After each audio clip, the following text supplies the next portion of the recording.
Assalamualaikum warahmatullahi wabarakatuh. Apa kabar Anda insan edukasi? Semoga Anda semuanya dalam keadaan yang berbahagia dan selalu bersemangat untuk menambah wawasan Anda, terutama di dunia pendidikan. Kali ini saya Yanu Feryadi kembali menemani Anda dalam podcast Kabar Pendidikan yang dipersembahkan UPT Teknologi Informasi dan Komunikasi Pendidikan, Dinas Pendidikan Provinsi Jawa Timur. Pada kesempatan kali ini kita masih membahas terkait dengan EJIS atau East Java Innovative Education Summit yang merupakan program unggulan dari bidang GTK Dinas Pendidikan Provinsi Jawa Timur. Dan sudah hadir bersama kami Ibu Dr. Iva Efri Robiansah SSI MPD, dan kita coba sapa dulu beliau. Assalamualaikum Ibu. Waalaikumsalam. Ya, sehat Ibu ya? Sehat, Alhamdulillah. Baik. Ibu ini merupakan peraih prestasi 30 besar inovasi terbaik pendidikan untuk EJIS tahun 2025 ini ya Bu ya? Betul. Luar biasa sekali. Bagaimana perjalanannya Ibu dari awal sampai akhir nanti kita akan bahas. Tapi sebelumnya untuk EJIS itu kemarin kenapa kok ikut begitu Ibu? Salah satu hal yang memotivasi dan yang menginspirasi saya untuk bisa ikut EJIS adalah saya ingin menjadi bagian dari agen perubahan dalam mewujudkan layanan pendidikan bermutu, terutama untuk siswa-siswi berkebutuhan khusus yang ada di sekolah saya. Oke, jadi kata kuncinya agen perubahan tadi ya Bu ya. Siap. Semoga nanti pembahasan kita bisa menginspirasi guru-guru yang lain atau kepala sekolah yang lain agar juga bisa menjadi agen perubahan ya Bu ya. Siap. Baik, ketika membuat ini tadi untuk lombanya terkait apa Ibu, mungkin bisa dijelaskan? Ya. Ya. Pada EJIS kali ini saya membuat satu pengembangan program ya, yang saya namai dengan Smart Intervention Class. Jadi atau singkatannya adalah SIC.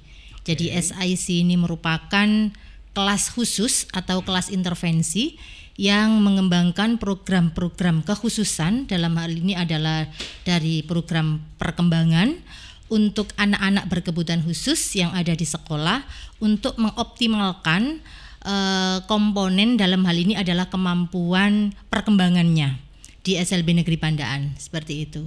Oke, itu membuat aplikasinya dulu baru kemudian ini tak ikutkan lomba nih, atau memang sudah tahu mau ada lomba saya akan buat aplikasi seperti itu atau bagaimana Bu? Tidak, jadi SIC ini adalah satu pengembangan program dalam satu kelas khusus. Jadi ketika saya menjadi seorang kepala sekolah di SLB Negeri Pandaan pada tahun kedua, saya melihat fenomena yang ada dengan karakteristik peserta didik yang beragam. Kemudian di situ ada berbagai macam anak dengan hambatan. Terutama di SLB yang saya pimpin ini kan ada TKLB, ada SDLB, ada SMPLB, dan juga ada SMALB. Maka melihat fenomena yang ada di lapangan, terutama anak kelas TKLB sama SDLB kelas rendah. Maka ketika kita melakukan observasi di kelas, banyak sekali anak-anak dengan hambatan tersebut tidak terlayani secara optimal di sekolah tersebut atau di kelas tersebut, sehingga saya terinspirasi atau saya tergerak untuk melakukan satu layanan pendidikan atau layanan kelas yang saya mulai dari melakukan intervensi terlebih dahulu. Dalam hal ini adalah dari aspek perkembangan anak. Aspek tersebut adalah motorik, kemudian dari aspek perilaku, dari aspek psikologi, dan juga aspek perkembangan yang lain yang akan mendukung daripada kemampuan anak ini atau kita optimalkan di kelas tersebut dengan program-program yang terstruktur dan berdampak langsung terhadap perkembangan anak tersebut. Seperti itu. Jadi bukan berupa aplikasi ya Bu ya, tapi berupa program-program pembelajaran seperti itu ya Bu ya? Betul, bukan. Jadi program pembelajaran. Ya. Seperti apa sih Bu? Mungkin contohnya secara konkretnya begitu mungkin? Ya. Jadi dalam kelas SIC itu sasarannya adalah yang pertama adalah siswa-siswi TKLB yang dari hasil asesmen mengalami hambatan perkembangan. Kemudian yang kedua adalah siswa-siswi kelas rendah, kelas 1 sampai dengan kelas 3 yang mengalami hambatan perkembangan dari hasil asesmen. Kemudian yang ketiga adalah siswa-siswi baru ketika pertama kali masuk di SLB Negeri Pandaan yang memang dari hasil asesmen mengalami hambatan perkembangan. Maka anak-anak ini kita kelompokkan dalam satu kelas khusus yang saya kasih nama kelas SIC itu. Jadi semacam intervensi dini. Kalau di sekolah khusus atau SLB ya, seperti saya ini kan sekolah khusus, maka saya juga ingin ada kekhasan, ada perbedaan atau different antara sekolah khusus dengan sekolah reguler pada umumnya. Maka saya harapkan dengan SIC ini akan lebih mengoptimalkan aspek perkembangan anak yang memang dari aspek akademik nantinya akan bisa lebih meningkat. Tapi karena anak masih dalam tataran aspek perkembangannya yang perlu ditingkatkan, maka akan diadakan kelas khusus yang saya sebut dengan kelas SIC ini. Jadi semakin dini anak dilakukan intervensi, maka saya berkeyakinan bahwasanya akan berdampak besar terhadap perkembangan anak selanjutnya. Seperti itu. Baik. Jadi mohon dikoreksi ya Bu ya. Jadi kesimpulan saya sementara ini adalah berarti di situ ada semacam kelas khusus di mana itu untuk yang mungkin dari perkembangannya dirasa kurang begitu ya Bu ya. Itu ada kelas khusus tersendiri begitu ya Bu ya. Jadi lebih intensif di situ begitu ya. Betul, kelas intervensi. Baik. Apa saja Bu yang diintervensi Bu? Dalam artian apa saja nih perbedaannya kelas ini SIC tadi dengan yang kelas reguler? Oke. Ya. Silakan Ibu. Perbedaan kelas SIC dengan kelas pada umumnya adalah dari proses belajar mengajarnya. Karena di kelas SIC yang kita kembangkan adalah yang pertama adalah program perilaku, kemudian motorik, kemudian dari aspek wicara, kemudian yang keempat juga sampai pada tataran toilet trainingnya. Jadi lebih pada bermuara kepada kemandirian siswa-siswi itu. Gitu. Berarti ini sangat membutuhkan dari SDM dari guru-gurunya sendiri ya Bu ya, yang Betul. lebih khusus lagi mungkin yang lebih sabar seperti itu ya Bu ya. Baik, berarti kemarin masuk di 30 besar itu juga ada semacam proses presentasi ya Bu ya di juri atau seperti apa? Mungkin bisa diceritakan pengalamannya Ibu. Yang awalnya itu yang daftar katanya ribuan ya Bu ya. Kemudian sampai disaring sampai 30 besar dan dipresentasikan. Nah, mungkin ada kesankah atau ada sesuatu yang masih teringat begitu Ibu? Mungkin bisa dibagikan. Ya. Pengalaman ketika saya mengikuti kompetisi IJIS 2025 ini, ketika saya memilih tema, disukan banyak sekali tema atau topik yang akan dibahas, maka saya memang langsung jatuh cinta pada topik optimalisasi layanan untuk anak berkebutuhan khusus. Karena saya berpikir ini adalah topik yang memang sesuai dengan apa yang sudah saya kembangkan. Karena saya memang mengembangkan kelas SIC ini sudah berjalan, ini adalah tahun yang ketiga dengan begitu banyak respon dan sangat besar dampak positif yang saya rasakan di SLB Negeri Pandaan saat ini dari orang tua, kemudian dari warga sekitar ya, bagaimana kelas SIC ini agar terus dikembangkan. Jadi dalam IJIS itu ketika presentasi saya memang ingin bahwasannya apa yang saya lakukan ini bisa berdampak dan didiseminasikan di sekolah-sekolah yang lain. Karena program ini mudah, kan saya meyakini juga bahwasannya di sekolah luar biasa itu memiliki kompetensi special teacher atau guru khusus yang memang membidangi ini. Tinggal bagaimana cara kita untuk melakukan pengelolaan atau manajemen yang terbaik agar kelas intervensi atau yang saya kasih nama SIC itu bisa dilakukan atau dilakukan di sekolah-sekolah yang lain. Nah, pada saat presentasi itu adalah harapan saya kepada dalam lomba tersebut, harapan saya seperti itu. Mudah direplikasi, mudah didiseminasikan di sekolah-sekolah yang lain, seperti itu. Oke. Dan kemudian apakah sudah ada Ibu dari SLB dari daerah lain begitu yang sudah menghubungi Ibu untuk misalkan mau mengikuti cara Ibu ini dengan membuat SIC juga di sekolahnya? Apakah sudah ada mungkin Ibu? Baik. Untuk sekolah luar biasa di Jawa Timur khususnya ya, saya yakin ada banyak SIC yang lain, tetapi mungkin dengan pengembangan atau dengan model-model yang lain, tetapi bukan dalam bentuk satu kelas khusus. Karena sebetulnya pembelajaran perkembangan ini memang sudah disampaikan di sekolah SLB dalam wujud program kekhususan atau program kompensatoris. Cuman saat ini sasarannya mungkin berbeda. Kalau sampai detik ini yang sudah melakukan proses atau mendiseminasi dari apa yang sudah saya lakukan di sekitar wilayah Pasuruan itu sudah banyak yang melakukan. Kita pun juga pernah diminta oleh sekolah luar biasa atau sekolah khusus yang lain untuk menjadi narasumber. Untuk menjadi narasumber atau fasilitator bagaimana sih SIC yang ada di SLB Negeri Pandaan tersebut.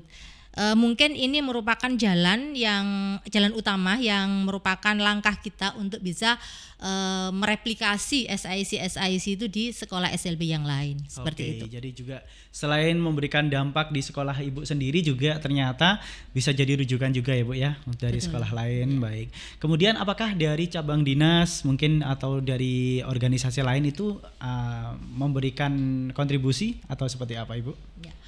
Support dari cabang dinas atau dinas pendidikan provinsi ataupun eksternal ataupun profesionalisme yang lain itu sangat besar karena apa bentuknya dalam hal ini terkait dengan peningkatan kompetensi. Jadi peningkatan SDM guru yang terus dilakukan secara terus menerus yang materi tersebut diberikan kepada guru-guru kita. Kita sering diikutkan atau mengikuti kegiatan tersebut. Satu yang membanggakan pada dalam kesempatan ini adalah pihak eksternal dalam hal ini adalah dari profesionalisme di intervensi ya. Dalam hal ini adalah Cici Desri ya, saya bisa menyebut namanya seperti itu. Ya. Itu memberikan beasiswa kepada kita, kepada guru kita. Ada 3 guru yang mendapatkan beasiswa untuk intervensi ini. Jadi mendapatkan beasiswa dalam hal ini adalah bagaimana memberikan pembelajaran kepada anak berkebutuhan khusus terutama dari aspek perkembangannya. Seperti itu. Luar biasa ya Bu ya. Nah dari inovasi tersebut apakah ada peran teknologi Bu yang dipakai di sana? Atau ya dari pembelajarannya aja atau mungkin ada peran teknologi yang dimanfaatkan di sana? Oke. Untuk teknologi yang digunakan mungkin lebih kepada media pembelajaran yang digunakan untuk memberikan layanan kepada anak tersebut.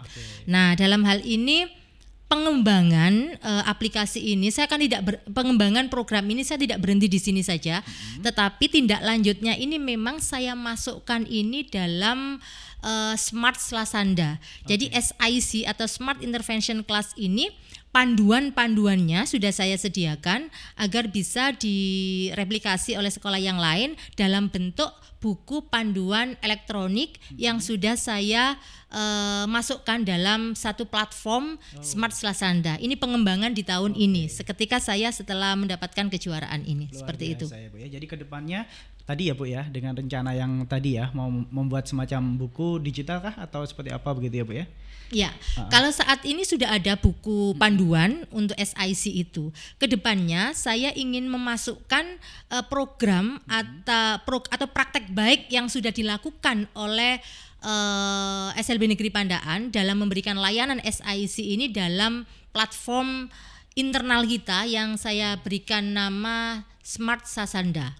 Jadi di dalamnya ada program SIC itu sendiri yang dimana semua bisa mengakses dan semua bisa belajar dari situ dalam bentuk buku panduan elektronik dan juga dalam bentuk praktek baik pada proses pembelajarannya seperti itu. Kendala yang dihadapi Bu selama proses membuat program ini kemudian juga diikutkan di Aegis itu apakah ada kendala Ibu? Kendala pada saat ini untuk program untuk SIC ini mungkin saya lebih kepada tantangan. Jadi kendalanya itu adalah begini. Jadi kendala yang sangat saya kendalanya yang pertama ya. Jadi kendalanya adalah asesmen yang dilakukan kepada siswa-siswi berkebutuhan khusus tersebut adanya keterbatasan SDM. Ya, itu. Kemudian yang kendala yang kedua adalah kurangnya guru yang memang spesialis yang membidangi di bidang itu. Kita memiliki guru sekolah luar biasa, tetapi tidak memiliki guru yang benar-benar memiliki kompetensi di sana, misalkan psikolog seperti itu. Jadi itu yang menjadi kendala mungkin seperti itu di sekolah khusus. Jumlahnya sangat jarang ya sekarang ini ya Bu ya untuk SDM-nya ya Bu ya. Betul Oke. seperti itu kendala. Jadi mungkin insan edukasi yang mungkin ingin mengabdi ke dunia pendidikan mungkin bisa nanti kuliahnya di jurusan apa Bu? Kalau misalkan ingin jadi guru SLB misalkan. Guru atau pendidikan luar biasa. Luar biasa. Dan juga bisa masuk juga guru psikologi. Oke. Jadi itu sangat dibutuhkan di dunia pendidikan saat ini Betul, ya Bu ya. betul. Baik. Terkait dengan biaya, apakah mengeluarkan biaya sangat banyak atau bagaimana Bu? Terkait dengan program ini dan ikut Aegis itu. Oke, untuk biaya yang dikeluarkan pada saat mengikuti kegiatan ini ya tidak terlalu besar kalau menurut saya, karena memang saya merencanakan program ini secara terencana di awal. Sehingga yang dibutuhkan memang pada saat itu adalah kesempurnaan atau aksesibilitas terkait dengan media pembelajaran yang support di kelas SIC tersebut. Terkait dengan SDM, kelas dan sebagainya itu sudah kita siapkan terlebih dahulu. Jadi kisaran untuk pendanaannya ya sekitar bagaimana untuk memenuhi sarana prasarana yang terstandarisasi dalam pengelolaan kelas gitu aja. Jadi lebih ditambah pada permainan-permainan edukatif seperti itu. Oke, baik Ibu. Harapan Ibu nanti untuk kedepannya terkait dengan program Ibu ini selain bisa diduplikasi oleh orang lain begitu untuk sekolah lain, apalagi Bu mungkin harapan kedepannya? Harapan kedepannya adalah saya berharap bahwasannya SIC ini adalah menjadi pionir, menjadi langkah awal kita untuk membuka pola pikir kita sebagai special teacher atau guru spesial untuk terus bertumbuh, memberikan layanan yang terbaik kepada anak-anak berkebutuhan khusus, mulai dengan melakukan intervensi dini secara bersama-sama sehingga layanan itu sesuai dengan potensi, bakat, dan minat anak berkebutuhan khusus. Inginnya saya bergerak bersama-sama sebagai guru spesial yang menjadi garda terdepan dalam memberikan layanan kepada anak-anak spesial, seperti itu. Oke, baik. Mungkin Ibu yang terakhir nih, ada mungkin saran begitu untuk teman-teman kita, untuk mungkin kepala sekolah atau mungkin untuk guru yang saat ini belum mengikuti Aegis Bu. Mungkin bisa diberikan saran atau semangat begitu Ibu. Baik. Saran untuk teman dan juga rekan sejawat yang belum mengikuti Aegis, ayo terus melakukan kreativitas dan berinovasi dalam memberikan layanan pendidikan yang ini merupakan bukti nyata bahwasannya kita terus bergerak. Jadi lakukan hal-hal yang terbaik dengan cara melakukan praktek baik, di mana praktek baik itu bisa kita karyakan atau bisa ikutkan kepada lomba Aegis di tahun berikutnya. Seperti itu aja. Baik, terima kasih Bu atas waktunya sudah berbagi pengalaman ya Bu ya, menjadi peraih prestasi 30 besar inovasi pendidikan terbaik. Luar biasa Ibu ya. Terima kasih Mas. Iya, baik. Terima kasih juga untuk Anda insan edukasi yang sudah setia bersama kami di podcast Kabar Pendidikan. Jangan lupa untuk like, subscribe dan juga share di YouTube channel kami di UPTT IKP Dindik Jatim. Saya Ianu Feradi pamit undur. Wassalamualaikum warahmatullahi wabarakatuh. Salam EduTech UPTT IKP, terus maju dan inovatif.